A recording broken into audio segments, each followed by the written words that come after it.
जय हिंद दोस्तों, स्वागत है आपका आज के इस वीडियो में। देखिए आज डेट है 16 जून। तो चलिए देखते हैं 16 जून का द हिंदू एनालिसिस।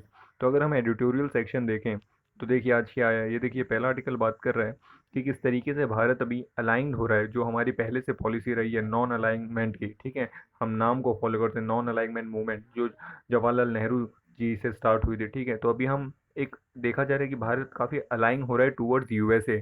ठीक है, हम चाइना के अपोजिट जा रहे हैं, तो हम टूवर्ड्स यूएसए जा रहे हैं। तो यहाँ पर बात की जा रही है किस तरीके से भारत को नॉन अलाइंग रहना चाहिए, तो वो देख लेंगे। ये वाला आर्टिकल बात कर रहे हैं भारत और पाकिस्तान के बारे में। ये वाला आर्टिकल भी बात कर रहे हैं कोविड-19 के बारे में। ठीक है, और ये वाला आर्टिकल बात कर रहे हैं वेस्ट एशिया से किस तरीके से अभी वहाँ से जैसे माइग्रेशन, जितने भी हमारे वर्कर्स वहाँ काम करते थे वो सारे अभी भारत लौट आए हैं। तो डिस्कस करेंगे कि वहाँ पर अभी क्या सिनेरियो रहने वाला है। और देखिए अगर दूसरा पेज देखें तो ये वाला आर्टिकल बात करें किस तरीके से अभी जो योगी गवर्नमेंट है वहाँ पर भी जो बहुत सारे माइग्रेंट्स वापस अपने घरों की तरफ लौट गए हैं, तो उसको किस तरीके से अपने स्टेट को हैंडल करना है ताकि वहाँ की इकॉनमी बेहतर रहे। तो यहाँ पर सिंगापुर और गांधी जी का एग्जांपल दिया है कि किस तरीके से उनका विजन था, तो उसको डिस्कस करेंगे। ये वाला आर्टिकल बात कर रहे हैं जो डोमेस्टिक हेल्पर्स होते हैं, ठीक है, उनके ऊपर काफ़ी मुसीबत आन पड़ी है इस कोविड-19 के दौरान। तो इसमें देखेंगे उनके बारे में क्या बताई बताई जा रही है।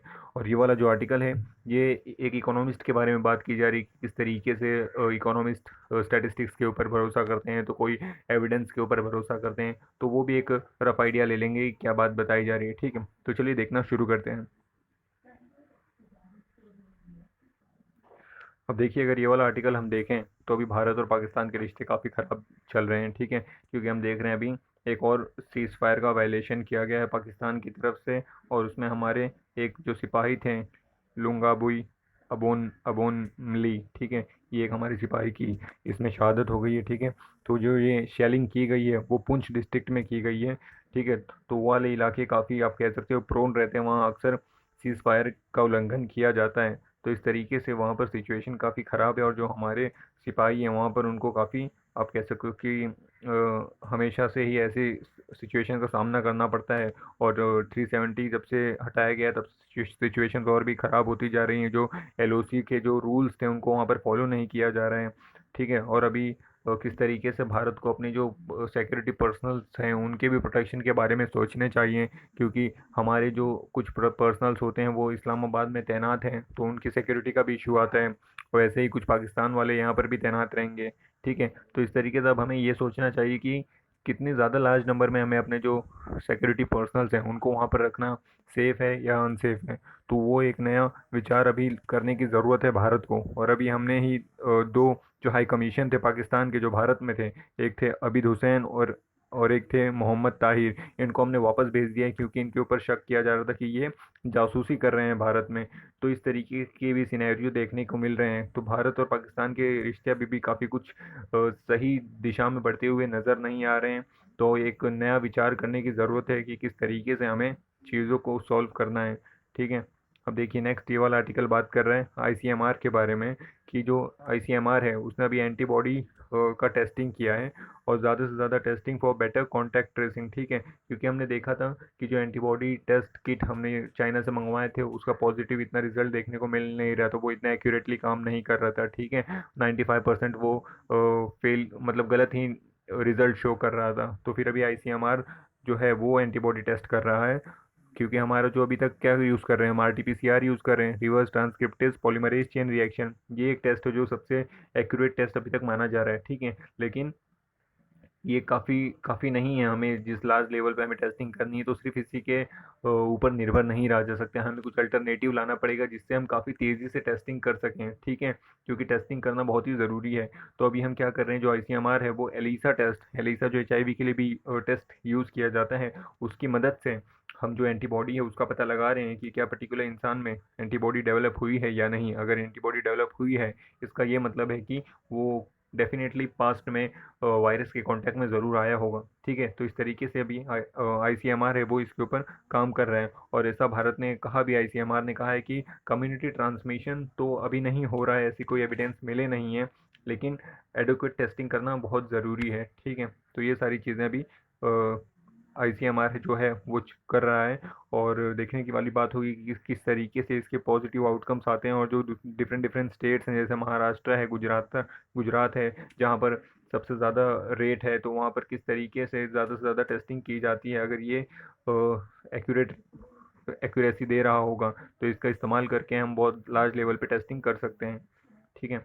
अब देखिए ये वाला आर्टिकल बात करें नॉन अलाइनमेंट के बारे में, तो remaining non aligning is a good advice, ठीक है। There is not the time for India to be seen as front end of a belligerent coalition seeking to put China in its place, ठीक है। जिस तरीके से आज के दौर में जो डिफरेंट डिफरेंट कंट्रीज़ हैं वो एक कोलिशन बनाकर निकल कर आ रही हैं ताकि वो चाइना को अपोज कर सकें, तो इसमें भारत को ऐसा नहीं दिखना चाहिए कि भारत ही उनको लीड कर रहा है और भारत ही चाइना के एकदम अपोजिट में खड़ा है, क्योंकि ये भारत के हित में नहीं होगा, ठीक है। क्योंकि हम देख रहे हैं अभी फिलहाल चाइना और भारत के रिश्ते काफ़ी एक टर्मोइल वाला सिचुएशन देखने को मिल रहा है, क्योंकि हम देख रहे हैं जो एलएसी पे लद्दाख वाला पोर्शन है, जो ईस्टर्न लद्दाख है, ठीक है, जो पैंगोंग तसो लेक है, वहाँ पर किस तरीके से सिचुएशंस ख़राब चल रही हैं, क्योंकि जो चाइना है वो हमारी टेरिटरी में घुस रहा है, ठीक है। तो उस तरीके से वहाँ पे सिचुएशन अभी ख़राब है नहीं, ख़राब है, ठीक है।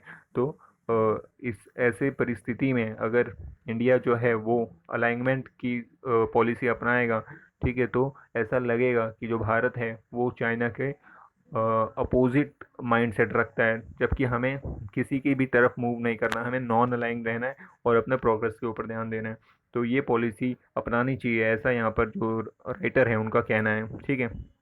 अब देखिए बोला जा रहा है कि कहाँ कहाँ पर अभी सिचुएशंस ख़राब है, तो जो अनडिमार्केटेड एलएसी है वहाँ पे सिचुएशन ख़राब है, जो पेंगोंग लेक है वहाँ पे सिचुएशन ख़राब है, जो गलवन वैली है, हॉट स्प्रिंग वाला एरिया है, ये सब तो हो गई लद्दाख की बात। फिर जो सिक्किम वाला पोर्शन है वहाँ पे जो नाकुला पास है वहाँ पर भी सिचुएशन हम देख रहे हैं किस तरीके से ख़राब है। और अभी बात ये की जा रही थी कि हम स्टेटस क्वो एंटे, यानी कि जो अप्रैल महीने का स्टेटस था, ठीक है, तो हम उसी पे बरकरार रहना चाहते हैं। तो क्या सवाल अब ये उठता है कि क्या चाइना दोबारा उस पोजीशन में जाएगा, क्योंकि अगर हम अप्रैल की बात करें तो चाइना काफ़ी पीछे था, आज वो काफ़ी अंदर आ चुका है भारत के, ठीक है। तो क्या चाइना दोबारा पीछे हटेगा, क्योंकि ये चाइना के लिए आप कह सकते हो कि उसके लिए नीचा दिखने वाली बात होगी।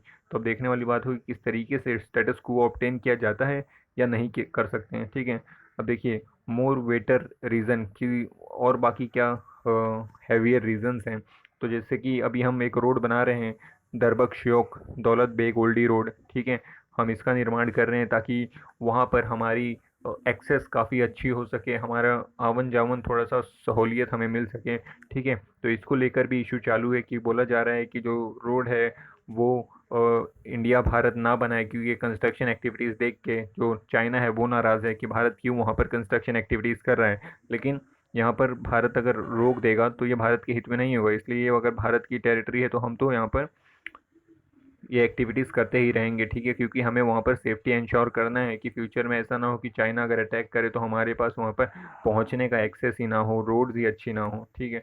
और यहाँ पर ये भी बात बताई गई है कि किस तरीके से जो वुहान में इनफॉर्मल सबमिट की गई थी, उसके बाद जो ममल्लापुरम तमिलनाडु में इनफॉर्मल सबमिट की गई थी, 2 इनफॉर्मल सबमिट हमने चाइना के साथ की है पास्ट में, ताकि हम चाइना और भारत के रिश्ते बेहतर करके ले सकें। लेकिन उसका कोई पॉजिटिव आउटकम देखने को मिल नहीं रहा है, कि सिचुएशन और भी बिगड़ती चली जा रही है।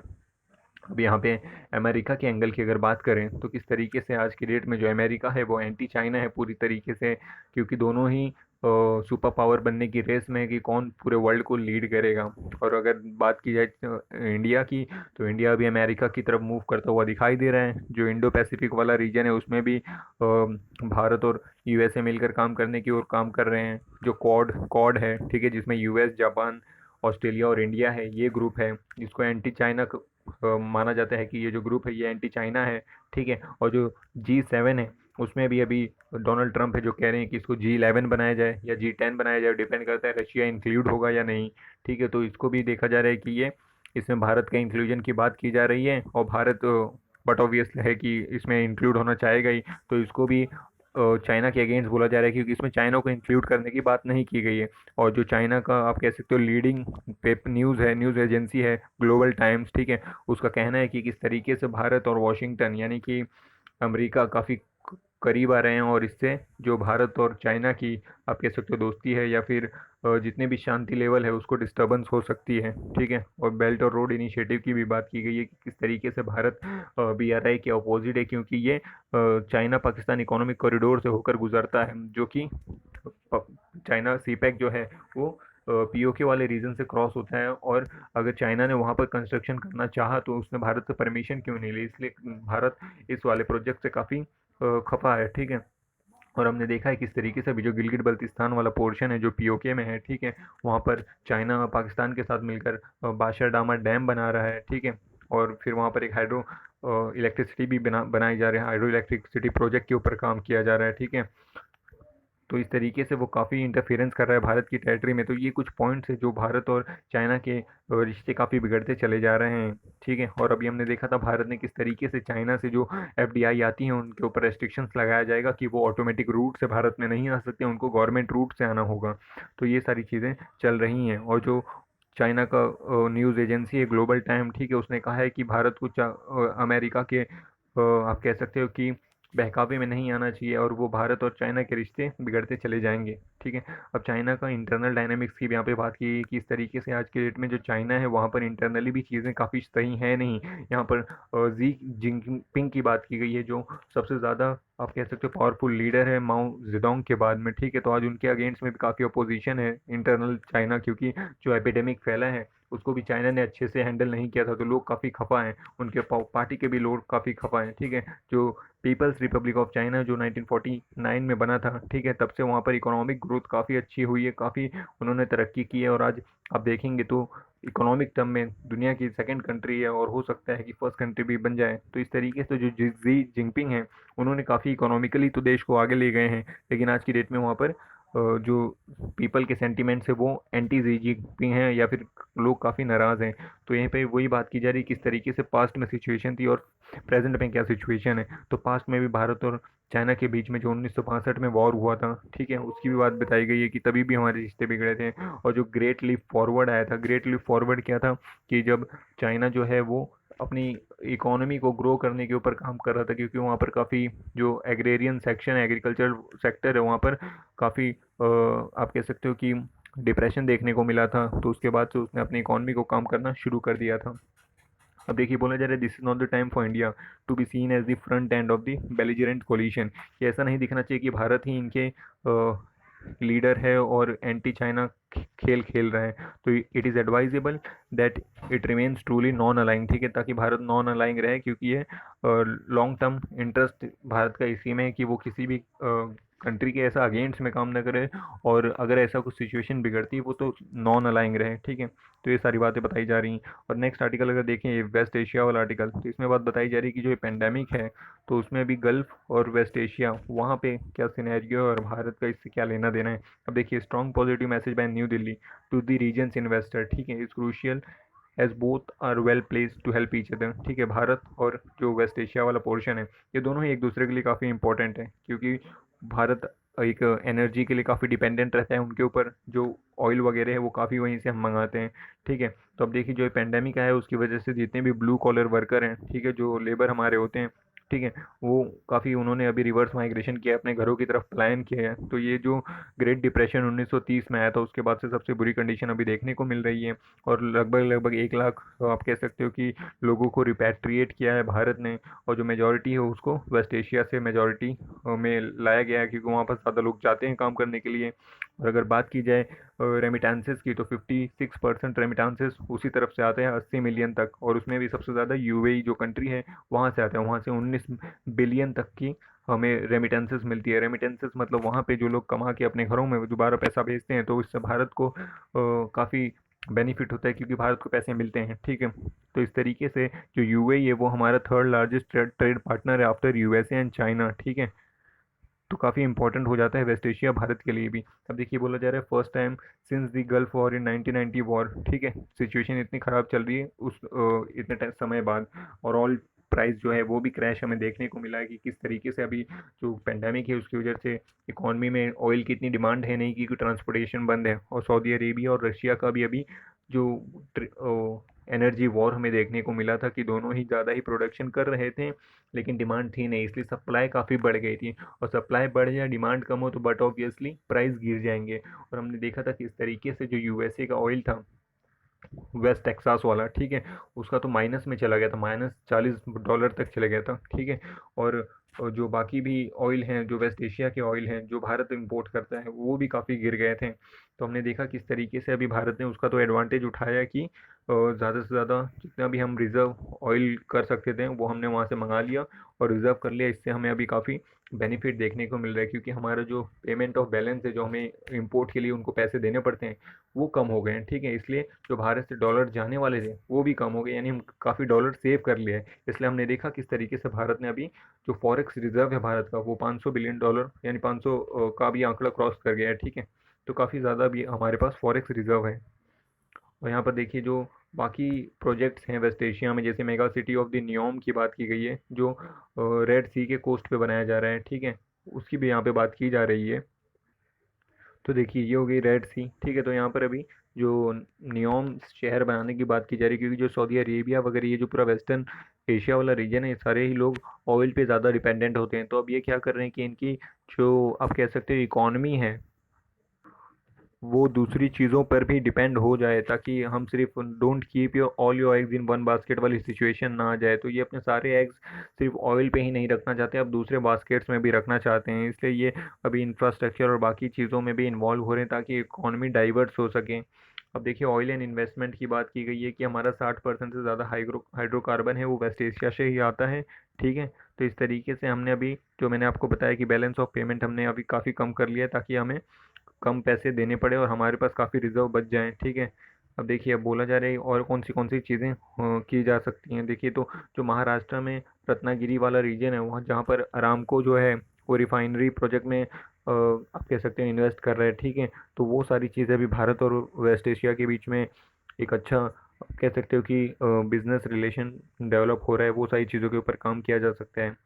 ठीक है, और बोला जा रहा है कि reverse migration and the jobs के बारे में बात की गई है। तो इसमें देखिए ये बात है कि सारे ही लोग अभी वहाँ से आ रहे हैं। ठीक है, तो यहाँ पर जहाँ भारत में पहले से ही जॉब की कमी है, तो अभी और ज़्यादा प्रेशर पड़ेगा गवर्नमेंट के ऊपर कि इन लोगों की इस तरीके से भी जॉब प्रोवाइड की जाए। तो अभी भारत ने क्या स्वदेश ये प्लेटफॉर्म चालू किया है। ठीक है, तो इसमें क्या होगा, जो स्किल्ड वर्कर हैं, ठीक है, skilled worker arrival database for employment support, क्या है ये, skilled worker arrival database for employment support. तो इसके तरीके से उनकी जो स्किल है उनको मैपिंग किया जाएगा कि क्या स्किल है, कौन कहाँ पर है, और फिर उनको भारत में ही अगर पॉसिबल हो सके तो जॉब देने की कोशिश की जाएगी। ठीक है, तो ये सारी चीज़ें की जा रही हैं भारत द्वारा। ठीक है, अब देखिए अगला पेज देखें तो ये वाला आर्टिकल बात करें जो helping the helper, this is an opportunity to strengthen the mostly absent social protection nets for domestic worker. ठीक है, जो डोमेस्टिक वर्कर होते हैं जो घरों में काम करते हैं, ठीक है, उनके लिए कोई भी सोशल प्रोटेक्शन,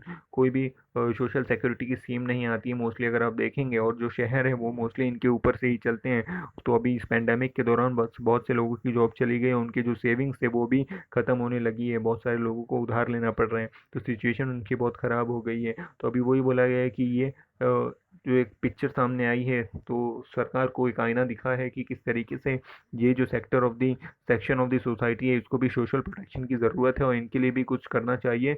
कोई भी स्कीम निकाली है या इनके लिए भी सोशल प्रोटेक्शन का दायरा है वो बढ़ाया जाए। ठीक है, और ये वाला आर्टिकल बात कर रहे हैं किस तरीके से जो भी योगी सरकार है वो गांधी जी से और ली जो सिंगापुर के हैं, जिन्होंने देखिए ली कॉन यू, ठीक है, इन्होंने सिंगापुर के डेवलपमेंट में जो इनका बहुत बड़ा योगदान है, इनका ही जो विजन था कि सिंगापुर को किस तरीके से डेवलप कर रहे हैं। तो बोला जा रहा है test of public policies must be on not what is good for the investor but what is good for the people. ठीक है, तो आपको इन्वेस्टर को क्या बढ़िया है इसके ऊपर ध्यान देकर पॉलिसी नहीं बनानी चाहिए, बल्कि लोगों के लिए क्या बढ़िया है उसके ऊपर ध्यान देकर पॉलिसी को बनानी चाहिए। और फिर जो टेस्ट किया जाएगा वो पीपल सेंट्रिक पॉलिसी होना चाहिए, इन्वेस्टर सेंट्रिक नहीं। तो यहाँ पर बोला गया है कि इस तरीके से अभी जो सिंगापुर के ये थे ली कॉन यू, ठीक है, जो फाउंडिंग फादर थे सिंगापुर के और भारत के महात्मा गांधी थे, इनका जो विजन था उनसे आप हेल्प ले सकते हो, जो डेवलपिंग सिंगापुर है। ठीक है, तो इनका क्या विजन था कि जो डेवलपिंग सिंगापुर है उसको हम डेवलप कैसे बनाएंगे। तो इनका मेजर था कि वो पर कैपिटा इनकम जो सिंगापुर पीपल की है उसको बढ़ाएंगे, उस पैरामीटर पे काम करेंगे। ठीक है, और जो सिंगापुर जहाँ पर नेचुरल रिसोर्सेज की कमी है ना, वहाँ पर मिनरल है ना ऑयल है, फिर भी वो किस तरीके से अपनी और काफ़ी एफडीआईज या जो भी आप कह सकते हो कि इन्वेस्टर्स हैं उनको कैसे अट्रैक्ट करता है। तो वो एक स्ट्रेटेजिक लोकेशन पे है और वो शिपिंग रूट्स है। ठीक है, तो इसके लिए लोग कंट्रीज़ को वो इनवाइट इनवाइट करता है। देखिए ये हो गया सिंगापुर। तो काफ़ी स्ट्रेटेजिक लोकेशन में ये स्टेट ऑफ मलक्का से मोस्ट ऑफ दी शिप्स जो निकलती हैं, ठीक है, ये जो ईस्टर्न वाला रीजन है यहाँ पर जाने के लिए इनको मलक्का स्टेट से तो क्रॉस करना ही होगा। तो यहाँ पर वो शिपिंग बिजनेस प्रोवाइड करता है बाकी कंट्रीज़ को, ठीक है, ताकि उनका जो शिप है वो यहाँ से क्रॉस कर सके, तो इसके थ्रू वो अर्निंग करता है। और फिर देखिए जो यूएस है, यूरोप है, जापान है, तो उन्होंने यहाँ पर अपनी मैन्युफैक्चरिंग फैसिलिटीज़ सिंगापुर में डेवलप करने की बात की है, ताकि जो वहाँ के सिंगापुर के लेबर हैं उनको वहाँ पर वर्क मिल सके, ठीक है। लेकिन यहाँ की जो पॉलिसी रही है सिंगापुर की, वो लेबर इंटेंसिव असेंबली, ठीक है, जितने भी लेबर हैं ऐसा नहीं हो कि सिर्फ उनका शोषण ही कर लिया जाए और जो कंपनीज है उनको प्रॉफिट हो जाए, ठीक है। जो लेबर हैं वो तो काम करेंगे ही, लेकिन वहाँ पर वेजेस भी अच्छी होनी चाहिए, और जो ताकि पर कैपिटा है वो ग्रो हो सकें, और जो सिंगापुर के लेबर हैं उनको उनकी स्किल भी डेवलप हो सके, ठीक है। तो इस तरीके से इनकी पॉलिसी रही है कि सिर्फ लेबर को वर्क ना मिले, लेकिन उनका सेल्फ इम्प्रूवमेंट भी हो और जो पर कैपिटा है वो भी बढ़े, ठीक है। और अगर इस तरीके से काफ़ी रेस्ट्रिक्शंस आप लगाएंगे तो जो विदेशी कंपनियां हैं वो यहाँ आने से हिचकिचाएंगी। तो इसके लिए ली ने क्या किया, तो ली ने प्रॉमिस किया कंपनियों को कि वो वर्ल्ड क्लास इंफ्रास्ट्रक्चर यहाँ पर देंगे, और जो एडमिनिस्ट्रेशन है वो भी उनकी मदद करेगा, और जो टैक्स है वो भी काफ़ी कम रखेंगे। तो ये सारी अगर पॉजिटिव चीज़ें देखनी कंपनियां तो हो सकता है आएँ, ठीक है। तो उन्होंने दोनों पहलू पे ध्यान दिया कि वहाँ के लेबरर का भी अपग्रेडेशन हो और जो कंपनीज़ हैं उनको भी बेनिफिट मिले, ठीक है। तो इस तरीके से उन्होंने बैलेंस करके चीज़ों को चले, और सिंगापुर आप जानते हैं कि काफ़ी आज के डेट में डेवलप है, ठीक है।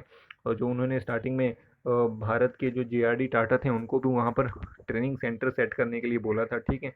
तो इस तरीके से सिंगापुर अपना काम करता गया है। और जो इकोनॉमिस्ट है who advise government must be clear that humans are not tools to produce return for the investor, rather money is a tool to produce benefit for the human, ठीक है। कि जो ह्यूमन है वो ऐसे टूल नहीं है कि जो इन्वेस्टर है उनके लिए बेनिफिट प्रोड्यूस करें, लेकिन जो मनी है वो एक ऐसी चीज़ है जो ह्यूमंस के लिए बेनिफिट क्रिएट करे। इसलिए हमें जो ह्यूमंस है उनका पर कैपिटल बढ़ाने के ऊपर ध्यान देना चाहिए। ये सिंगापुर का विजन था। अब देखिए जो गांधीयन इकोनॉमिक्स है उनका क्या है, तो गांधी जी हमेशा विलेज के बारे में बात करते हैं। अभी देखिए यूपी की अगर हम बात करें तो काफ़ी कॉम्प्लेक्स है, क्योंकि यूपी में जो पॉपुलेशन है बहुत ज़्यादा है, 200 मिलियन है, और कहाँ पूरा सिंगापुर सिर्फ 6 मिलियन सिटीज़न है, ठीक है। और काफ़ी माइग्रेंट अभी यूपी में रिटर्न जा रहे हैं। और तो गांधी जी वो बहुत अच्छे से गाँवों को परखते थे, ठीक है। और उन्होंने कहा था जब तक इंडियन विलेज इकोनॉमिकली डेवलप नहीं होगा, विलेज जब तक डेवलप नहीं होंगे तब तक हमें अब ये कह नहीं सकते कि हमारा डेवलपमेंट हुआ है, ठीक है। तो उनका जो विजन था पूर्ण स्वराज का, वो विलेजेस को लेकर ही था, कि जब तक हमारे विलेजेस डेवलप नहीं होते तब तक हमें पूर्ण स्वराज हम कह नहीं सकते हैं, ठीक है। तो इस तरीके से गांधी जी के विजन के ऊपर आज ध्यान देने की ज़रूरत है, ठीक है। अब ऑल ही believe that economy must serve human need, ठीक है। जो इकोनॉमी है वो ह्यूमन नीड को सर्व करना चाहिए, ना कि ह्यूमन को एज अ फॉर्डर यूज़ करें जीडीपी डेवलप करने के लिए। ये क्या विजन था, ये ली कॉन ये और गांधी जी दोनों का यही विजन था कि ह्यूमन डेवलपमेंट हो सके, ना कि ह्यूमन की यूज़ करके जीडीपी बढ़ाई जाए। तो इस तरीके से अगर आप काम करेंगे तो काफ़ी बेनिफिट देखने को मिल सकते हैं, ठीक है। तो सिटीज़न का यहाँ पर अपग्रेडेशन होना चाहिए। और आगे बात बताई जा रही कि humans being and local communities must be mean for human progress, ठीक है। तो वही बात बताई जा रही कि इंसानी डेवलपमेंट होना चाहिए तो ज़्यादा में प्रोग्रेस देखने को मिल सकता है। और government must B standard and local level, जो विलेज लेवल है, जो ग्राम पंचायत लेवल है, ठीक है, जो लोकल आप कह सकते हो कि लेवल होता है डेमोक्रेसी का, वहाँ तक पावर पहुँचनी चाहिए। और alienation of the owner from the worker, जैसा कि हम कैपिटलिस्ट अगर की बात करें कैपिटलिज्म की, तो उसमें किस तरीके से जो कैपिटलिस्ट होता है और जो वर्कर होता है उसमें जो गैप देखने को मिलता है वो कम होना चाहिए, और जो वर्कर है उनका भी इक्वल से होना चाहिए किसी भी फैक्ट्री या कंपनी में बोलने के लिए। तो ये सारे विजन थे गांधी और ली के। तो अगर आप उसको इस्तेमाल करके अगर पॉलिसीज़ बनाओगे तो एक बेनिफिट देखने को मिल सकता है। अब देखिए ये वाला आर्टिकल अगर हम देखें तो इसमें बात की गई है कि in search of what and why A Vaidyanathan would pore over economic data and teases out the most interesting pattern. तो इसमें वही बात बताएगी किस तरीके से जो इकोनॉमिस्ट हैं वो डाटा यूज़ करते हैं और पॉलिसी बनाने के ऊपर काम करते हैं। तो बहुत सारे जो इकोनॉमिस्ट हैं वो एक्सपीरियंस यूज़ करते हैं कि किस फील्ड में क्या एक्सपीरियंस रहा है, किस तरीके से ट्रेंड रहा है, ठीक है। तो उसको यूज़ करके जो पॉलिसीज़ बनाते हैं, तो वही सारी बातें बताई गई हैं कि आपको किस तरीके से क्या और कैसे करना चाहिए, ठीक है।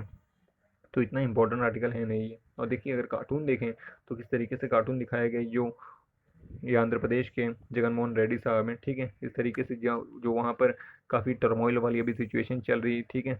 आंध्र प्रदेश में दिक्कत देखने को मिल रही है, उसकी बात बताई जा रही है।